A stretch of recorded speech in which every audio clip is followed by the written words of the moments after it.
2010லேருந்து எடுக்கப்பட்ட ஒரு south Korean மூவியான bed டேவில்ட் திரைப்படம் எப்படி இருக்கு அப்படிங்கிறத இந்த ரிவ்யூல பார்க்க போறோம். இப்போ இந்த படம் வந்து தமிழ் டப்பிங்கோட நம்ம பிரைம் வீடியோஸ்ல வந்து அவைலபிளா இருக்குங்க. அண்ட் இந்த படத்தை ஒரு ப்ராப்பரான ஒரு பக்காவான ஒரு ஸ்லேசர் ஹாரர் மூவியா எடுத்திருக்காங்க. படத்துல கொஞ்ச நேரத்துக்கு அப்புறம் வந்து பார்த்தீங்கன்னா பயங்கரமான வயலன்ஸ் காட்சிகள், நியூடிட்டியான காட்சிகள் இருக்கு அப்படிங்கிறனால கொஞ்சம் தனியாவே உட்காந்து பார்த்து என்ஜாய் பண்ணுங்க. சரி, படத்தோட கதை என்ன அப்படின்னா, ஹேவன் அப்படிங்கிற ஒரு பொண்ணு சிட்டியில வேலை பார்த்துட்டு இருக்கா. அவளோட வேலை பறி போனதுக்கு அப்புறம் அவளோட சொந்த ஊரான ஒரு ஐஸ்லாண்ட்ல இருக்கக்கூடிய ஒரு தீவுக்கு வந்து வெக்கேஷனை என்ஜாய் பண்றதுக்காக வாரா.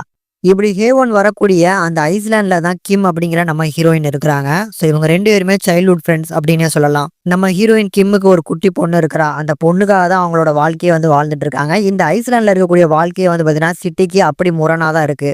பட் இந்த இக்கட்டான சிச்சுவேஷன்ல இந்த ஐஸ்லாண்ட்ல அவங்களோட வாழ்க்கையை வாழ்ந்துட்டு இருந்தாலும் ஒரு கட்டத்துக்கு மேல அவங்களோட குட்டி பொண்ணுக்கு அந்த ஐஸ்லாண்ட்ல ஒரு அநீதி நடக்குது. அதுக்கப்புறம் கொதிச்சு எழக்கூடிய நம்ம கிம் வந்து என்னெல்லாம் பண்றாங்க. ஒரு அப்பாவியா இருக்கக்கூடிய கிம் வந்து தான் பொண்ணுக்கு நடக்கக்கூடிய அநீதி இதெல்லாம் தட்டி கேட்க முடியாம கடைசி எப்படி கொந்தளிக்கிறாங்க அப்படிங்கிறது தான் இந்த படத்தோட மொத்த கதையுமே. ஆக்சுவலி ஒரு சூப்பரான படம். படத்துல அந்த வயலன்ஸும் அடல்ட் கண்டென்ட்டும் மட்டும் இல்லை அப்படின்னா இந்த படத்தை கண்டிப்பா எல்லாருமே பார்க்கக்கூடிய ஒரு படம் அப்படின்னு நான் சஜஸ்ட் பண்ணியிருப்பேன். இந்த படத்துல கிம் அப்படிங்கிற அந்த கேரக்டர் பண்ணியிருக்கக்கூடிய நம்ம ஹீரோயின் அவங்களோட பெர்ஃபார்மன்ஸ்ல எக்ஸ்ட்ரானரியா இருக்கும்.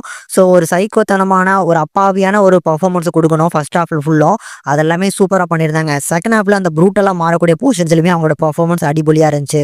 படத்தோட ஸ்க்ரீன் பிளே பொறுத்த அளவுக்கு நல்லா இருக்கு. ஆனா வந்து பாத்தீங்கன்னா ஒரு டெத் ஸ்லோ அப்படிங்கிற மாதிரி தான் நான் சொல்லுவேன். ஏன்னா ரொம்ப பொறுமையா தான் ஸ்க்ரீன் பிளே நகர்ந்து போகுது. ஆனா கதையை சொன்ன விதம், கதையில இருக்கக்கூடிய மெசேஜ் வேல்யூ நல்லா இருக்கு அப்படின்னால கண்டிப்பா ட்ரை பண்ணி பாருங்க. டெக்னிக்கலி செம சவுண்டான படம். நான் ஏற்கனவே சொன்ன அந்த படத்தை கண்டிப்பா ஃபேமிலியோட பார்க்க முடியாது. அதனால கொஞ்சம் தனியா உட்காந்து பார்த்து என்ஜாய் பண்ணுங்க. தமிழ் டப்பிங் நல்லா தான் பண்ணி கொடுத்துருக்காங்க. கண்டிப்பா ஒரு ஒன் டைம் ட்ரை பண்ணி பார்க்கக்கூடிய ஒரு மஸ்ட் வாட்சபிள். கண்டிப்பா மிஸ் பண்ணாம ட்ரை பண்ணி பாருங்க.